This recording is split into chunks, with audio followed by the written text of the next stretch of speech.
तबरेज़ की माँ तबरेज़ से कहती है कि हम तो तुम्हें ऐसे जैसे हमारे लिए तो तुम मेहमान ही हो चुके हो, यानी कि ना तो तुम अब शक्ल दिखाते और ना ही तुम हमसे मिलने के लिए आते हो। आखिर ऐसी क्या बात है उस संबल में कि तुम हम लोगों को ही भूल के। इस पर तबरेज़ कहता है कि ये जो कुछ मैंने किया है आप सब लोगों के लिए ही किया है, आप सब लोगों की भलाई के लिए किया है और आपकी मर्ज़ी के साथ किया है। फिर आपको अब किस बात का पछतावा हो रहा है? थोड़ा सब्र कर लीजिए, सारा कुछ ठीक हो जाएगा। आगे से वो कहती है कि हाँ, बस ये ज़हन में रखना कि तुमने हमें उधर ही बुलाना है। ऐसा ना हो कि तुम हमें इस गाँव में ही छोड़ के यहाँ से चले जाओ और तुम अपनी मर्ज़ियाँ यानी कि करने लग जाओ और अपनी ज़िम्मेदारी से गाफ़िल हो जाओ। आगे से वो कहता है कि नहीं, मैं अपनी ज़िम्मेदारी से गाफ़िल नहीं हो सकता। मुझे पता है मैंने क्या करना है। इसलिए आप बस मेरा साथ दें। जितना सब्र आपने किया है, इस मज़ीद सब्र थोड़ा और कर लें, सब कुछ ठीक हो जाएगा। तबरेज़ काफ़ी ज़्यादा टेंशन में है कि आखिर दुर्योधन को जब पता चला होगा कि मैंने उसके साथ इतना बड़ा धोखा किया है तो उसकी क्या हालत होगी। ये सब बातें सोच-सोच कर उसका दिल बैठा जा रहा है। लेकिन आप देखेंगे कि दुर्योधन बड़े ही सब्र से काम लेती है। वो कुछ भी नहीं बोलती और खामोशी से वहाँ से चली जाती है, क्योंकि वो जानती है कि जो उसकी किस्मत में लिखा था वही होना था और वही होकर रहेगा। आगे से आप देखेंगे कि इरफ़ान उसको बड़ी तसल्ली देता है और कहता है कि आप फ़िक्र मत करें, मैं आपसे वादा करता हूँ कि मैं आपके साथ कभी भी कुछ बुरा नहीं होने दूँगा। इसके बाद आप देखेंगे कि ये सारी बात का शफ़क़ को पता चलता है, तो शफ़क़ बहुत ज़्यादा परेशान होगी और कहेगी कि आखिर तबरेज़ ने ये सब कुछ क्यों किया? मैं तो पहले दिन से ही वाक़िफ़ थी कि तबरेज़ के दिल में सिर्फ़ और सिर्फ़ पैसे की लालच है, इसके अलावा और कुछ भी नहीं। लेकिन कोई भी मेरी बात मानने को तैयार नहीं था। ये देख लो वही हुआ जिसका मुझे डर था। इसके बाद वो काफ़ी ज़्यादा बातें करती है और रोती है। कहती है, क्या तुम भी तबरेज़ की तरह मुझसे आंखें तो नहीं फेर लोगे? मैं जानती हूँ कि दुर्योधन बहुत अच्छी लड़की है, लेकिन फिर भी देख लो तबरेज़ ने उसके साथ क्या किया है। मैं इस चीज़ को आखिर कैसे भुला सकती हूँ? दूसरी तरफ आप देखेंगे कि सुंबल को काफ़ी ज़्यादा गुस्सा है, क्योंकि जैसे ही वो अपना मोबाइल चेक करती है तो मोबाइल में देखती है कि इतनी लंबी लिस्ट जो है वो तबरेज़ साहिब जो है उसको भेज देते हैं कि उसकी बहन की शादी के लिए ये सब कुछ लेना है, जिसकी वजह से बहुत ज़्यादा चीखती चिल्लाती है और कहती है कि आप लोगों ने हमें समझ क्या रखा है, आप लोगों की ज़रूरत कैसे हुई इतना कुछ करने की? आप लोग गरीब लोग हैं और अपनी हद से ज़्यादा बाहर जा रहे हैं। आखिर आपने ये सब कुछ क्यों किया? आपको शर्म आनी चाहिए थी। आपने कभी ज़िंदगी में इतना पैसा नहीं देखा होगा। ये पैसा देखकर आपकी आँखें फटी की फटी रह गई हैं, जिसकी वजह से काफ़ी ज़्यादा हालात ख़राब होते हैं। इसके बाद आप देखेंगे कि तबरेज़ की पूरी-पूरी कोशिश होगी कि दुर्योधन के पास ना, यानी कि उसके घर जो है, वो जूही की शादी पर ना जाए, क्योंकि सुंबल का जाना उधर ठीक नहीं है। इसलिए वो उसको कहता है कि तुम बहुत बिज़ी हो, इसलिए तुम उधर नहीं जा सकोगी और ना ही एडजस्ट कर सकोगी। हमारे माहौल उधर का और तरह का है।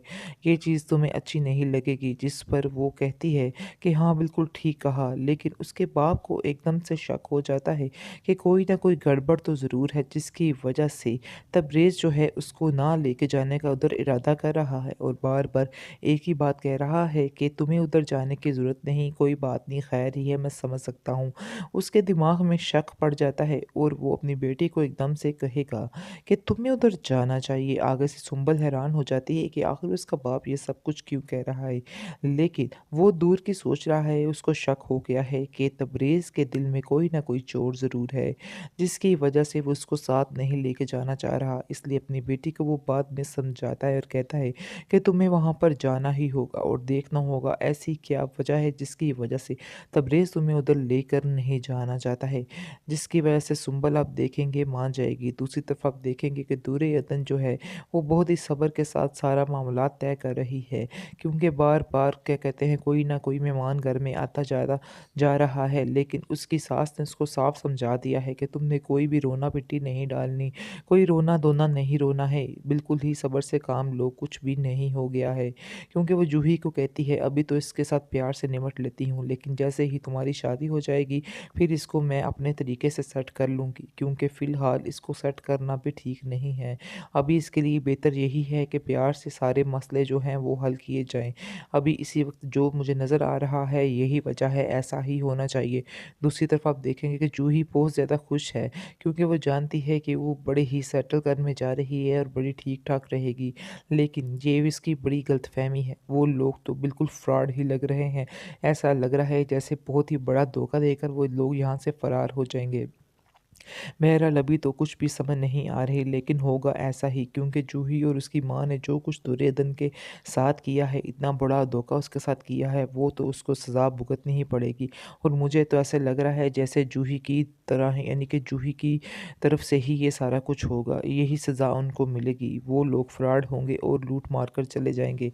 ये लोग ऐसे के ऐसे ही रह जाएंगे। फिर इनको समझ आएगी कि इन्होंने जो कुछ दुर्योधन के साथ किया है वही उनकी बेटी के साथ हुआ है, बल्कि 10 हाथ ज़्यादा उनकी बेटी के साथ हुआ है। लेकिन आप देखेंगे कि तबरेज़ के दिल में दुर्योधन की मोहब्बत जो है वो जगह ले रही है, और बार बार उसको उसका ही ख्याल आ रहा है, और बार बार वो सोच रहा है कि आखिर उसने इतना बड़ा धोखा कैसे दुर्योधन को दे दिया। लेकिन वो ऐसा कभी भी नहीं चाहता था, क्योंकि वो दिल से उसकी इज़्ज़त करता है और वो जानता है कि दुर्योधन में कोई भी खामी नहीं है, अलबत्ता सुमन में कोई खूबी भी नहीं है।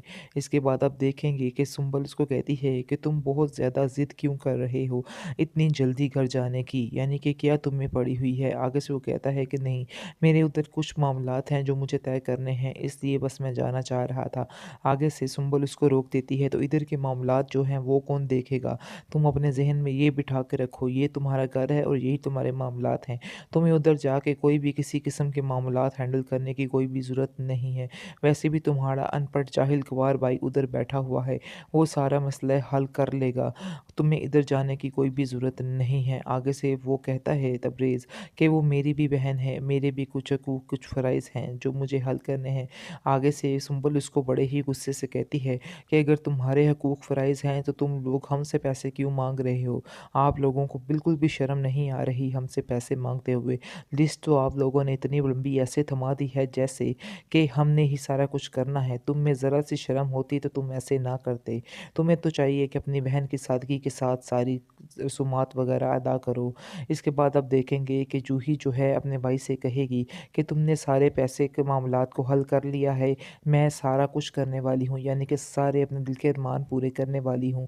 ये सब बातें सुनकर तबरेज़ थोड़ा घबरा जाता है और अपनी बहन जूही से कहता है कि तुम ज़रा हाथ अपना हल्का ही रखो, यानी कि कोई ज़रूरत नहीं है इतना उछलने कूदने की, इतना पैसा मैं नहीं लगा सकता। ये बात तुम अपने ज़हन में रखो, ये तुम्हारे भाई का पैसा नहीं है जो तुम माँग रही हो, ये किसी और के पैसे हैं और मैं भी इधर किसी और के पैसे पे ही रह रहा हूँ। दूसरी तरफ आप देखेंगे कि काफ़ी ज़्यादा टेंशन है उर्फ़ी के अंदर आई हुई, और उर्फ़ी जो है उसको कुछ समझ नहीं आ रहा कि वो क्या करे। वो तबरेज़ को कॉल करता है और उसको खूब ज़लील करता है, क्योंकि वो जानता है कि तबरेज़ ने बहुत ही गलत किया है। वो उसको समझाता है कि आज तक मैं तुम्हारे साथ कुछ भी नहीं बोला हूँ, लेकिन आज मैं चुप नहीं रहने वाला। जो कुछ तुमने किया है आज तुम्हें उसकी सज़ा भुगतनी ही पड़ेगी। काफ़ी ज़्यादा टेंशन में आ जाता है। इसके बाद आप देखेंगे कि तबरेज़ भी उसके सामने नहीं बोलता, क्योंकि वो जानता है कि उसने बहुत बड़ी गलती कर दी है। लेकिन पैसे की लालच में वो इस कदर अंधा हो गया है कि उसे कुछ समझ आने का नाम ही नहीं ले रही। दूसरी तरफ आप देखेंगे कि इरफ़ान उसको कहता है कि तुमने बहुत ही बुरा किया है, मैं तुम्हें इस मामले में कभी भी माफ़ नहीं करूँगा, और बल्कि दुर्योधन भी तुम्हें इस मामले पर कभी माफ़ नहीं करेगी। जिस पर सुनकर तबरेज़ कहता है कि मैं खुद इधर बहुत ज़्यादा मुश्किल में हूँ, इसलिए मेरे लिए ये मुश्किलात मज़ीद मत बढ़ाओ। बेहतर यही होगा फ़ोन बंद करो और घर के कामों पे ध्यान दो। तुम जानते हो कि घर में फंक्शन चलने वाला है, और क्या ज़रूरत पड़ी है इस तरह की बातें करने की। इन सब बातों के लिए और भी वक्त है, इसलिए ये सब बातें बाद में भी हो सकती हैं, बाद में भी तुम मुझसे लड़ सकते हो, इसलिए बेहतर यही है कि तुम्हें घर के कामों पे ध्यान देना होगा। मैं नहीं आ सकता, मेरे इधर कुछ मामलात हैं। आगे से इरफान को गुस्सा आता है और वो कहता है कि मैं बहुत ही अच्छे तरीके से जानता हूँ कि तुम्हारे कौन से मामलात हैं, इस चीज़ का अंदाज़ा मुझे हो चुका है।